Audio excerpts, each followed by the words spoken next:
नमस्कार, पहाड़ प्राइम में आप सभी का स्वागत है। मैं हूं आपके साथ अनु सिंह। खबरों की शुरुआत करेंगे एक अहम खबर से। सीएम पुष्कर सिंह धामी ने दिल्ली में पीएम नरेंद्र मोदी से मुलाकात की। इस दौरान पीएम मोदी के साथ उत्तराखंड में बंद पड़ी 44 जल विद्युत परियोजनाओं की शुरुआत करने को लेकर चर्चा हुई। इसके साथ ही भारत नेट की सुविधा देने के लिए बातचीत भी हुई, जिससे उत्तराखंड के सीमांत क्षेत्रों में मोबाइल कनेक्टिविटी बेहतर हो सके। तो वहीं सीमांत गांव को स्वदेश दर्शन योजना में शामिल करने को लेकर सीएम ने केंद्र से अनुरोध भी किया है।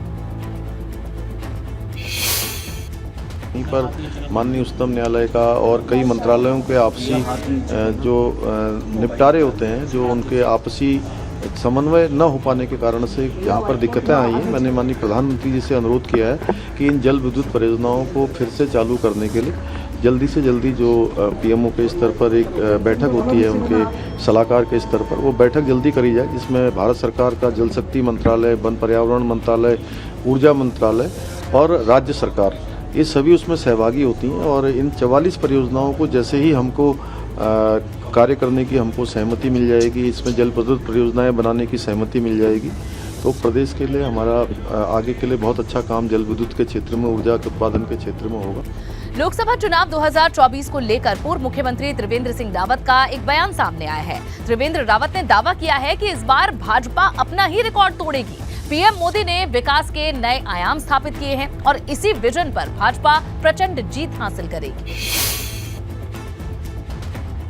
देखिए, 2024 तो भारतीय जनता पार्टी की आज तक की जो जीत हुई है उससे भी आगे रिकॉर्ड बनाकर भारतीय जनता पार्टी जीतने वाली है।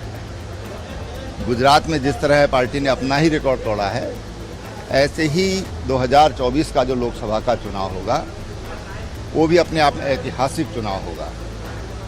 प्रधानमंत्री नरेंद्र भाई मोदी ने जो विकास की जो लंबी रेखाएं खींची हैं,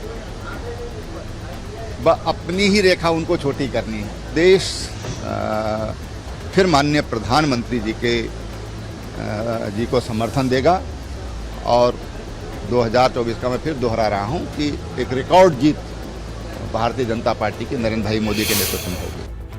और अब खबर रुड़की से, जहां रुड़की के मंगलोर में चुनावी रंजिश के चलते दो पक्षों में विवाद हो गया। इस दौरान मारपीट और फायरिंग भी हुई। मामला बढ़ता देख पुलिस ने गांव में डेरा डाल दिया। इस बीच पुलिस ने इस मामले में दोनों पक्षों के 2 नामजद और 50 अज्ञात लोगों के खिलाफ केस दर्ज किया है। गांव में ड्रोन के माध्यम से निगरानी रखी जा रही है। रामनगर में युवती ने एक दूसरे धर्म के युवक पर नाम बदलकर रेप का आरोप लगाया है। युवती का आरोप है कि उसके साथ मारपीट भी की गई, जिसमें 3 महिलाओं के खिलाफ भी शिकायत दर्ज कराई गई है। पुलिस ने इस संबंध में मामला दर्ज कर लिया है और मामले की जांच की जा रही है। एक लड़की की तहरीर प्राप्त हुई है, जिसके आधार पर थाने में मुकदमा दर्ज किया गया है, जिसमें 376 और धार्मिक स्वतंत्रता 2018 एक्ट लगा है और इस संबंध में विवेचना की जा रही है। सर, इसमें धर्मांतरण वाली बात आ रही है? अभी तो ऐसी बात नहीं है। अगर विवेचना में कोई ऐसी बात आएगी तो संबंधित धाराओं में अन्य सेक्शन को बढ़ाया जाएगा और विवेचना की जाएगी। उत्तराखंड में वन्य जीवों का आतंक कम नहीं हो रहा है। रामनगर में कॉर्बेट टाइगर रिजर्व से सटे हुए इलाके में बाघ के हमले से एक शख्स की जान चली गई। कोसी रेंज के जंगल से शव बरामद कर लिया गया है। तो वहीं बागेश्वर में भालू ने एक ग्रामीण पर हमला कर दिया। बुजुर्ग को जिला अस्पताल में भर्ती कराया गया है। और इस बीच एक और बड़ी खबर आपको दे दें। पिथौरागढ़ में सर्दी में सुलग रहा है जंगल। मुनस्यारी के पंचाचूली के जंगल में आग लगी है, जहां जंगल की आग को लेकर डीएम का बयान भी अब आ चुका है। डीएफओ को फौरन एक्शन लेने के निर्देश दिए गए हैं। आग बुझाने के लिए 6 लोगों की टीम मौके पर भेजी गई है। इस वक्त की ये बड़ी खबर, पिथौरागढ़ में सर्दी में जंगल सुलग रहा है और इस पर तुरंत डीएम ने 4 लोगों की टीम भी भेज दी है। जंगल में जो आग लगी है, इसे बुझाने के प्रयास किए जा रहे हैं। डीएफओ को फौरन एक्शन लेने के निर्देश दिए गए हैं।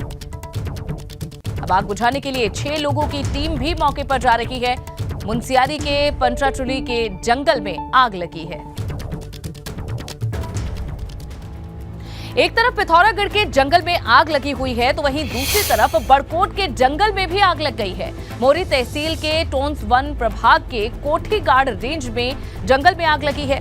चिवा गांव के पास जंगल धू धू कर जल रहा है। दो तस्वीरें आपके सामने हैं। एक तरफ पिथौरागढ़ के जंगल में आग लगी हुई है तो दूसरी तरफ बड़कोट का जंगल भी सुलग रहा है।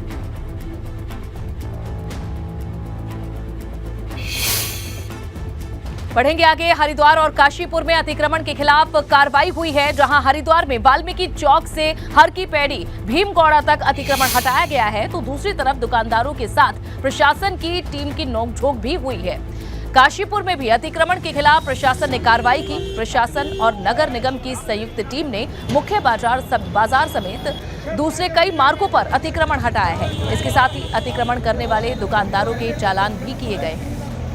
दो तस्वीरें हरिद्वार और काशीपुर में ये कार्रवाई प्रशासन ने की है। अतिक्रमण किया गया था और इस पर अब प्रशासन का ये बुलडोजर चला है। और एक अहम खबर रुद्रप्रयाग से, जहां पुलिस ने पकड़ी है बड़ी मात्रा में अवैध शराब। तकरीबन 7.5 लाख रुपए की अवैध शराब जब्त की गई है। अंग्रेजी शराब की 96 पेटी बरामद हुई है। बॉडी सप्लाई के लिए ये अवैध शराब ले जाई जा रही थी। इससे पहले ही पुलिस ने ये कार्रवाई की है। रुद्रप्रयाग से बड़ी खबर, जहां पुलिस ने बड़ी मात्रा में अवैध शराब पकड़ी है।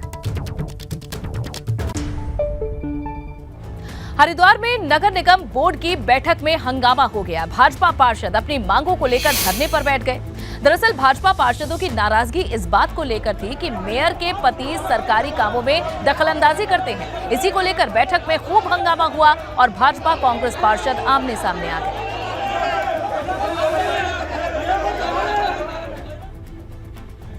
हंगामे की ये तस्वीरें, जहां बैठक में भाजपा के पार्षदों ने धरना भी दिया। नगर निगम बोर्ड की ये बैठक थी जिसमें काफी देर तक इसी तरह हंगामा चलता रहा।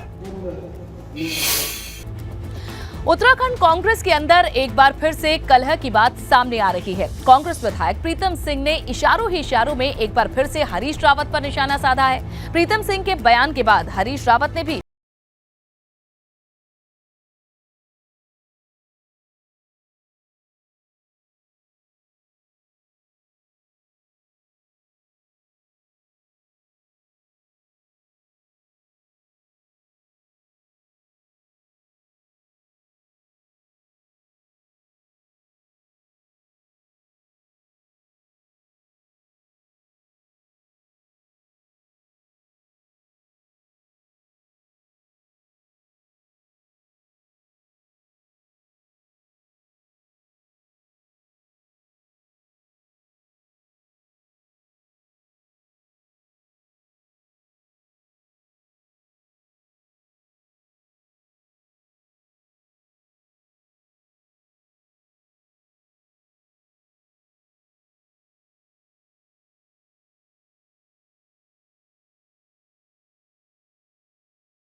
दो 2022 का जो विधानसभा चुनाव था, उस चुनाव को जो है हमने बजाय विधायक के हमारे चुन करके आए, हम मुख्यमंत्री का चुनाव लड़ने का काम कर रहे थे।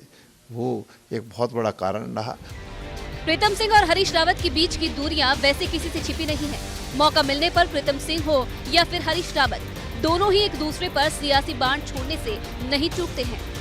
कि राष्ट्रीय नेतृत्व जो दिशा निर्देश राज्य को दे, उस दिशा निर्देश पर जो है राज्य को चलना चाहिए और उस पर चलेंगे तो हम जीत हासिल करेंगे। और अगर राष्ट्रीय नेतृत्व के ने जो दिशा निर्देश दिए उसका उल्लंघन करेंगे तो उसकी जो है स्थिति आपके सामने है।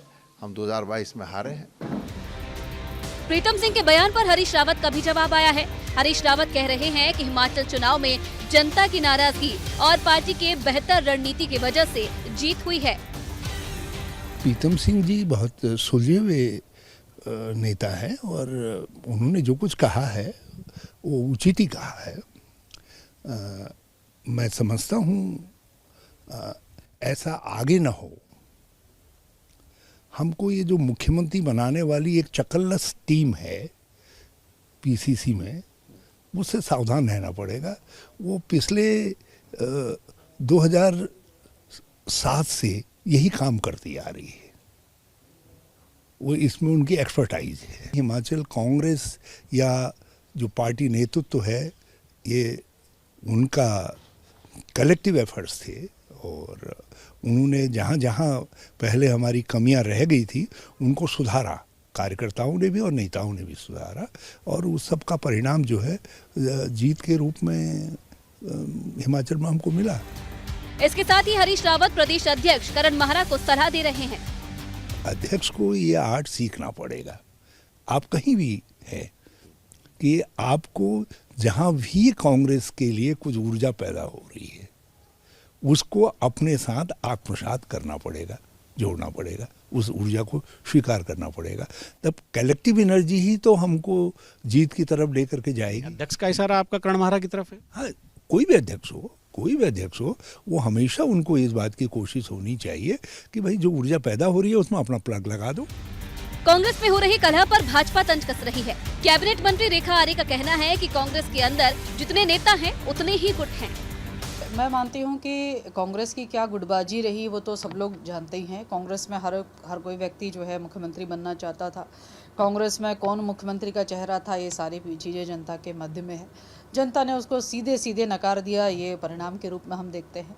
भारतीय जनता पार्टी ने जिस प्रकार से अपने 5 साल का शासनकाल रखा और जिस प्रकार से महिलाओं को, युवाओं को, कल्याणकारी योजनाओं को जिस प्रकार से आगे बढ़ाने का काम किया, ज़ीरो टॉलरेंस के साथ में काम किया, धामी जी ने युवा नेतृत्व को आकर्षित किया, युवा नेतृत्व के साथ में युवा लोगों को जो है प्रेरित किया, तो निश्चित रूप से उसका परिणाम जो है हमको प्रचंड बहुमत की सरकार के साथ लौटते हुए हम सब लोग देखते हैं। उत्तराखंड कांग्रेस के नेताओं की सबसे बड़ी कमजोरी पार्टी नेताओं की गुटबाजी और आपसी कलह है।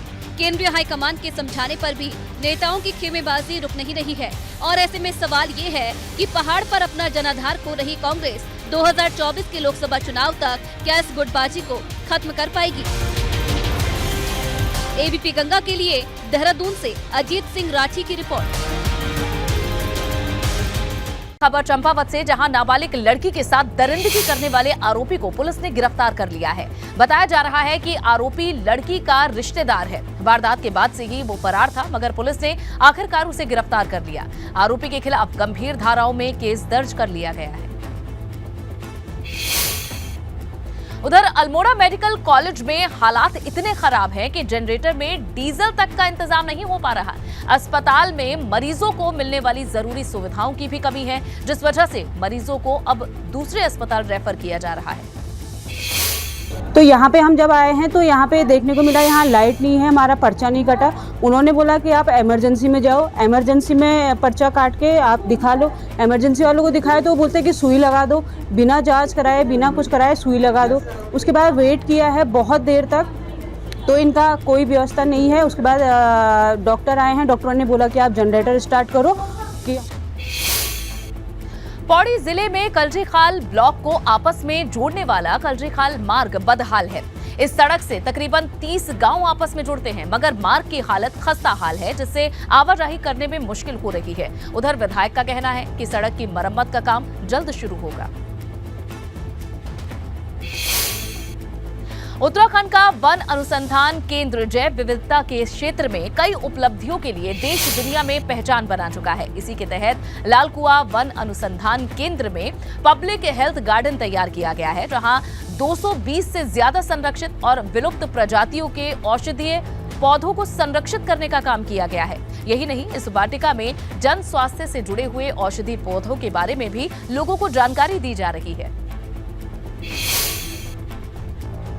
उत्तराखंड में वन्य जीव प्रेमियों के लिए एक अच्छी खबर है। उत्तराखंड में अब हिम तेंदुओं की संख्या बढ़ गई है। भारतीय वन्य जीव संस्थान की तरफ से की गई गणना से ये पता चला है कि हिम तेंदुओं की संख्या बढ़कर अब 125 हो गई है। हिम तेंदुआ उच्च हिमालय क्षेत्र में पाया जाता है। टिहरी के पोनाड़ा गांव के पास एक पौराणिक शक्ति गुफा है, जहां मां दुधियाड़ी 12 साल तक विराजमान रहती है। मां दुधियाड़ी का महाकुंभ मेला 9 दिन तक चलता है, जिसकी शुरुआत अब हो चुकी है।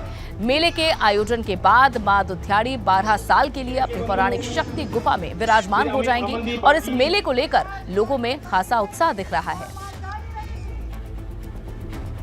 उत्तराखंड की चारधाम यात्रा संपन्न होने के बाद अब शीतकालीन यात्रा चल रही है। इस दौरान तीर्थ यात्री शीतकालीन तीर्थ स्थलों के दर्शन के लिए आ रहे हैं। कर्णप्रयाग में आदि बद्री के दर्शन के लिए तीर्थ यात्री आ रहे हैं। आदि बद्री पंच बद्रियों में से एक है, जिसकी अपनी विशेष मान्यता है।